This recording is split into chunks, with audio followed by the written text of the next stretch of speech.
हाय, आप सभी लोगों का स्वागत है मेरे चैनल पे। मेरा नाम है मानस हजारे।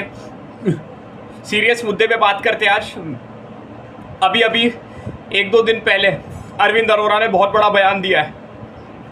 अरविंद अरोड़ा ने एक्सपोज किया है ध्रुव राठी को।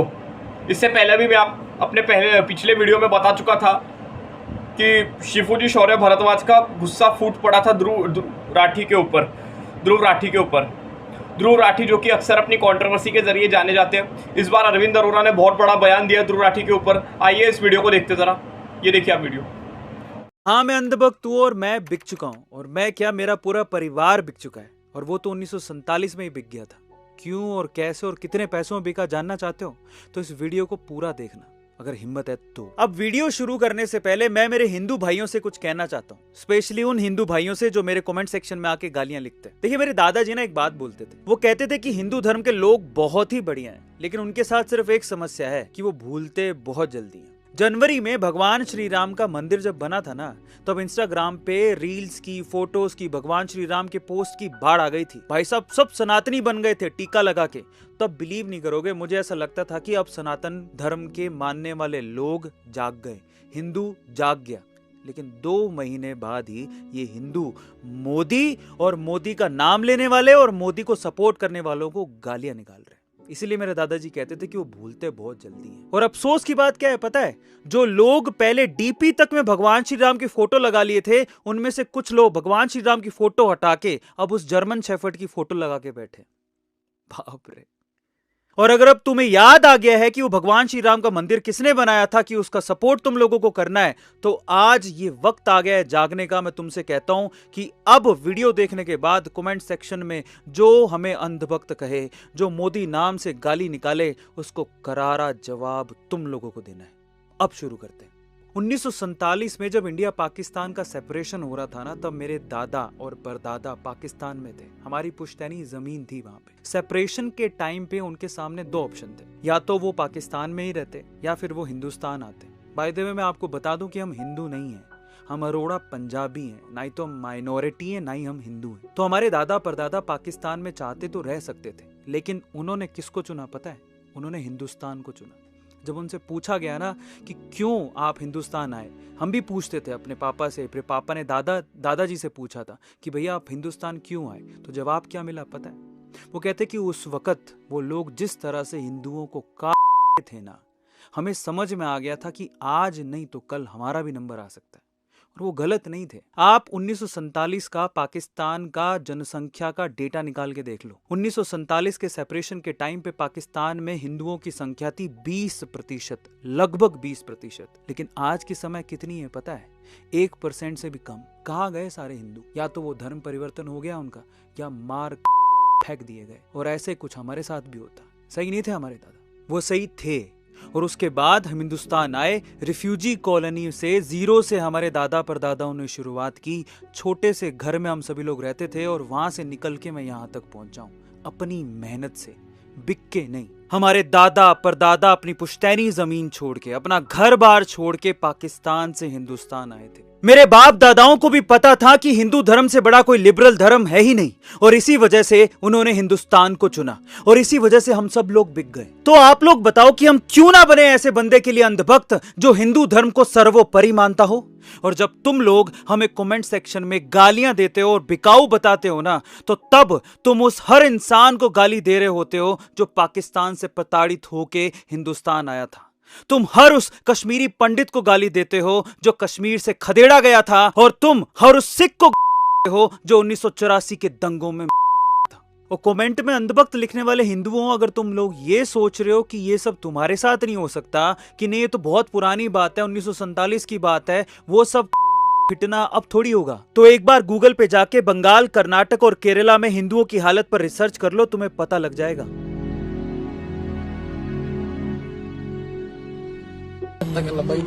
ಪಾಕಿಸ್ತಾನ ಜಿಂದಾಬಾದ್ ಅಂತ ಕೂಗು ಬಂದ್ರು. ಅಲ್ಲಾಹು ಅಕ್ಬರ್ ಕೂಗು. ಮೋದಿ ಬಗ್ಗೆ ಸಾಂಗ್ ಮಾಡಿದ್ದೆ, ನೀನ್ ಇಲ್ಲ ಸಾಯಿಸ್ತೀವಿ, ಕೂಗ್ತೀಯ ಇಲ್ವಾ ಅಂತೇಳಿ ನನ್ನ ಕೈಯಲ್ಲಿ ಒಂದು ಫೋಟೋ, ಶ್ರೀರಾಮನ್ ಫೋಟೋ, ಫ್ಲಾಗ್ ಎಲ್ಲ ಇತ್ತು, ಅದನ್ನೆಲ್ಲ ಕಿತ್ತು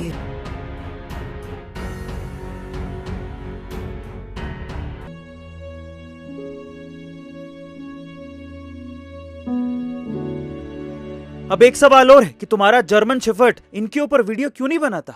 हाँ, एक और बात, तुम लोग कहते हो कि हम लोग लद्दाख और मणिपुर के मुद्दे पर कुछ नहीं बोलते, तो तुम्हारा जर्मन शेफर्ड भी बहुत से मुद्दों पे मुंह नहीं खोलता है, स्पेशली हिंदुओं के मुद्दे पे।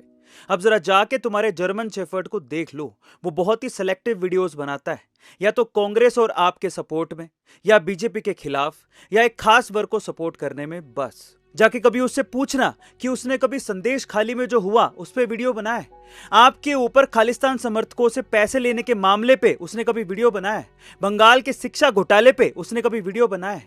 कर्नाटका में 100 करोड़ वक्फ बोर्ड को दे दिए गए और मंदिरों पे टैक्स लगाने की कोशिश की गई, उस पे वीडियो बनाया है। हनुमान चालीसा गा रहे एक हिंदू पे FIR हो गई, उस पे वीडियो बनाया है। कर्नाटक के नेहा नाम की लड़की, जिसके कांग्रेसी पिता खुद कहते हैं कि लव जिहाद की वजह से उसको गया, उस पे उसने कुछ बोला।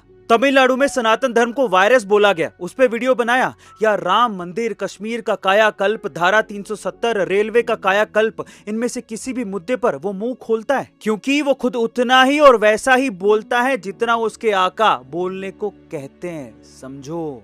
ठीक है, हम लोग अंधभक्त हैं, पर क्या ये मुसलमान भी अंधभक्त है जो ये कह रहा है कि हमें मोदी दोबारा प्रधानमंत्री के तौर पे चाहिए? सुनिए। हमारी सारी मुस्लिम बहनें जो हैं वो खुले तौर से मोदी जी के साथ हैं। न दूरी है न खाई है, मोदी हमारा भाई है। अब की बार ये ठाना है कि 400 पार करके मोदी जी और जिताना। हिंदू मुस्लिम करती है। अरे भाई, सबसे पहले योजना का लाभ आज किसी को अगर मिल रहा है तो वो अब्दुल लाइन में लग के लिखता है। और चाहे कोई भी प्रधानमंत्री उज्ज्वला गैस योजना हो, आवास योजना हो, ग्रामीण शौचालय की मैं बात कर रहा हूँ, जहाँ पर हमारी बहन बेटियाँ खुले में शौच के लिए जाती थी। शाम को 6 बजे 7 बजे इंतजार करना पड़ता था। 70 साल कांग्रेस की सरकार थी, उसने कभी इस बारे में नहीं सोचा। क्या ये मौलाना भी अंधभक्त है जो पूरी मोस्क में ये अनाउंसमेंट करवा रहा है कि अब की बार दोबारा से मोदी सरकार? क्या पाकिस्तान के लोग जो ये कहते हैं कि हमारा वजीर आला भी मोदी जैसा होना चाहिए, वो भी अंधभक्त है क्या? हमें मोदी मिल जाए, हमें तो नहीं नवाज शरीफ चाहिए, ना बेनजीर चाहिए, ना हमें इमरान खान चाहिए, कोई भी नहीं, जनरल मुशर्रफ भी नहीं चाहिए। हमें सिर्फ प्राइम मिनिस्टर मोदी चाहिए जो इस मुल्क के टेढ़ों को सीधा करे। अब यहाँ दुख की बात यह है कि माइनॉरिटीज चाहते हैं कि मोदी वापस आए, लेकिन कुछ हिंदू ये नहीं चाहते कि मोदी वापस प्रधानमंत्री बने। वो भी सिर्फ इसलिए कि जर्मनी में बैठा एक बंदा ये कह रहा है कि डिक्टेटरशिप आ गई है। वाह, क्या बात है। अब तो मेरा इतिहास जान के तुम्हें समझ में आ गया होगा कि मैं और मेरा परिवार क्यों बिका। अब तुम्हारे जर्मन शेफर्ड की भी बात कर लेते हैं। एक वीडियो देख रहा था मैं उसकी, इसमें वो कहता है कि 12th करने के बाद उसके पिताजी, उसके पापा खुद कहते हैं कि हिंदुस्तान के 3rd क्लास कॉलेजों में पढ़ने की बजाय अच्छा है कि तू बाहर चला गया। फिर उसे बाहर भेजा गया, जर्मनी में उसने पढ़ाई करी, वहीं पे ही वहीं की लड़की से क्रिश्चियन तौर तरीके से उसने शादी करी। तुम उससे कैसे उम्मीद कर सकते हो कि वो हिंदुस्तान के बारे में सही बताएगा, हिंदुओं के बारे में सही बताएगा, या भारत की किसी भी चीज के बारे में सही तरीके से आकलन करेगा? यही मूर्खता है तुम लोगों की। और कभी कभार मुझे ना जो कमेंट में हिंदू, चलो दूसरों का तो समझ में आता है, जो हिंदू कमेंट में गलत गलत लिखते हैं उन पे तो मेरे को हंसी आती है। जिस दिन गजवाए हिंद हो गया, कट हो गए, और उस वक्त तुम कहां जाओगे? हमारे दादा परदादाओं के पास तो फिर भी ऑप्शन था हिंदुस्तान का, लेकिन हिंदुस्तान में जिस दिन गजवाए हिंद हो गया, तुम कहीं के नहीं रहोगे। एक बात सुन लो तुम लोग, हिंदुओं के लिए सिर्फ पूरी दुनिया में एक ही देश है और वो है हिंदुस्तान, और उनके अस्तित्व को ऊपर तक ले जाने वाला सिर्फ एक ही इंसान है और वो है नरेंद्र मोदी, जिसको तुम कमेंट में भर भर के गालियां निकालते हो। और जो लिखते हैं ना कि कमेंट में अभी अनसब्सक्राइब करके जा रहे हैं, भाई तुम जाओ, तुम्हारे जैसे लोगों की जरूरत ही नहीं है मेरे को, तुम अभी जाओ अनसब्सक्राइब करके। क्योंकि जो हिंदू अपने देश का ना हो सका, मोदी का ना हो सका, जिसने हिंदुस्तान के लिए, इस भारत के लिए क्या क्या किया है, वो मेरा क्या होगा? मुझे जरूरत ही नहीं है। अब आते हैं तुम्हारे दूसरे इल्जाम पर, जिसमें कमेंट सेक्शन में तुम लोग लिख रहे हो कि मैंने पैसा खाया, या बीजेपी से मैंने कितनी दलाली ली। नहीं, मजा आ रहा है ना? या फिर क्रिएटर अवार्ड में मुझे बेस्ट क्रिएटर का अवार्ड चाहिए, इस वजह से मैं ऐसी वीडियो बना रहा हूं। बहुत बढ़िया, बहुत ही बढ़िया। तो मैं उनको जवाब देता हूं अभी। हाँ, मैं क्रिएटर अवार्ड में गया था, और मैं आपको बता देता हूं कि क्रिएटर अवार्ड में मैं राम मंदिर की प्रतिमा लेकर गया था, भगवान राम की मूर्ति लेकर गया था, सिर्फ इस उम्मीद से कि मेरे को एक बार, सिर्फ एक मिनट के लिए ही नरेंद्र मोदी जी से मिलने का मौका मिल जाए, उनके पांव छूने का मौका मिल जाए, मैं उनको ये भेंट दे दूं। बस इतनी सी मुलाकात मुझे उनसे करनी थी, मुझे किसी अवार्ड का लालच नहीं था। वहां पर मैं गया, आगे खड़ा रहा, लेकिन मुझे मौका ही नहीं मिला। जिस ब्यूरोक्रेट से मेरी बात चल रही थी, मैंने उनसे रिक्वेस्ट करने के लिए फोन किया, उसने मेरा फोन ही नहीं उठाया। तो आप जानते हैं कि मैं उस कॉरिडोर से निकलकर सीधा होटल गया और सीधा फिर उसके बाद घर आया। आते ही सबसे पहले मैंने माई गवर्नमेंट के इंस्टाग्राम हैंडल को अनफॉलो किया। इतना गुस्सा था मैं उस टाइम पे कि मैं 1 मिनट के लिए भी मेरे आइडियल से मिल नहीं पाया, या मुझे मौका ही नहीं मिला। इतना गुस्से में था। लेकिन गुस्सा गद्दारी को जन्म नहीं देता हमारे खून में। हम गद्दार नहीं है। हम किसी से गुस्सा जरूर हो जाएंगे लेकिन देश से गद्दारी नहीं करेंगे, बिकेंगे नहीं। मैं और मेरा यूट्यूब चैनल कल भी हिंदुस्तान के लिए था, आज भी हिंदुस्तान के लिए है और कल भी हिंदुस्तान के लिए ही रहेगा।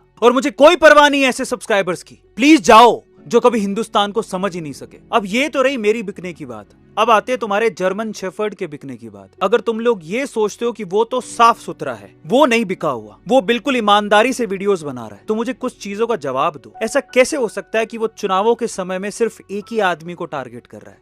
कभी सोचा है? उसकी वीडियोस खोल के देखो, मोदी मोदी मोदी मोदी मोदी, सिर्फ उसके खिलाफ ही वो वीडियो बना रहा है। क्या ये किसी प्रोपेगेंडा से कम नहीं है? इतनी फ्रीक्वेंटली वीडियो डाल रहा है, मुद्दे और भी हैं। वो पहले और भी वीडियोस बनाता था। मैं खुद बताता हूं, मैं खुद उसके वीडियोस का फैन था लेकिन अभी नहीं हूं, क्योंकि वो खुद साजिश कर रहा है। कैसे साजिश कर रहा है? मैं एक लाइन बोलता हूं जो आप उसके कमेंट सेक्शन में जाके उससे पूछ लो कि इसकी सच्चाई बता, वो बता दे तो मैं गारंटी देता हूं। उसको बोलना इंडिया सैम, यूएस जोई, और उसके बाद तेरे अकाउंट में डॉलर से जो पेमेंट आई, तू अपना बैंक अकाउंट से अपने डॉलर के पैसों का हिसाब दे दे भाई, मैं मान जाऊंगा। हमें भी पता है कि वो कहां से स्क्रिप्टें लिखवाता है, उसको पैसा कहां से मिलता है। इसलिए अगर तुम लोग ये सोच रहे हो कि वो तो दूध का दूल्हा है, तो वो नहीं है भाई। उसके चैनल पर जाकर देखो कि अचानक से उससे पूछना कि चुनाव पर सिर्फ एक ही आदमी को टारगेट क्यों चल रहा है, और मैं उसका रीजन भी बता देता हूं कि वो क्यों कर रहा है। देखिए, समझिए, नरेंद्र मोदी पूरे भारत का पहला ऐसा प्रधानमंत्री है जिसके सामने यूएस का प्रेसिडेंट भी फीका पड़ गया। जब लिस्ट आती है ना टॉप लीडर्स की, नंबर 1 पे मोदी है, 6-7वें नंबर पर उनका राष्ट्रपति आता है,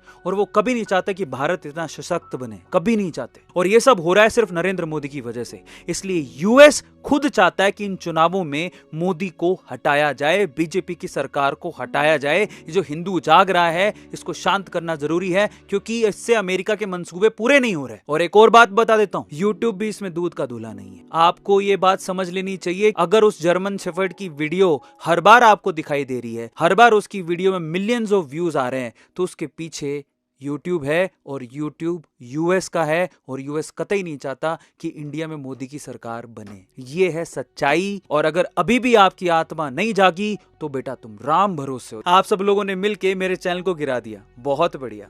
लेकिन मैं आपको एक बात बता देता हूं कि मेरे देश के लिए और नरेंद्र मोदी के लिए ऐसे हजारों चैनल कुर्बान हैं। और लास्ट में क्रिएटर अवार्ड में आए 3-4 हजार इन्फ्लुएंसर से भी कहना चाहता हूं, भाई साहब, वहां पर आके मोदी जी से या फिर क्रिएटर से सेल्फी लेके, प्रोग्राम को एंजॉय करके या अपने प्राइज लेके आप लोग निकल लिए। और जब सपोर्ट देने की बारी आई, जब जरूरत पड़ी, तो आप में से कोई भी आगे नहीं आ रहा। पता है क्यों? क्योंकि सबको इस जर्मन शेफर्ड के फैन से बड़ा डर लग रहा है, क्योंकि ये लोग आके कमेंट सेक्शन में गंदी गंदी गालियां लिखेंगे। इस वजह से कोई भी इस पे अपना हाथ मारना नहीं चाहता। लेकिन ये समझ लो कि यही समय है जब आपके आवाज उठाने की जरूरत है, क्योंकि अगर आज आवाज नहीं उठाई ना, तो ये सारे युवाओं का ब्रेन वॉश कर देगा सिर्फ अपने पैसों की कमाई के लिए। लास्ट में जाते जाते ना मैं आपको एक बात बोलता हूं। मैं बार बार, कम से कम 2 से 3 बार मैंने अभी बोला कि उस नरेंद्र मोदी ने भारत के लिए बहुत कुछ किया है।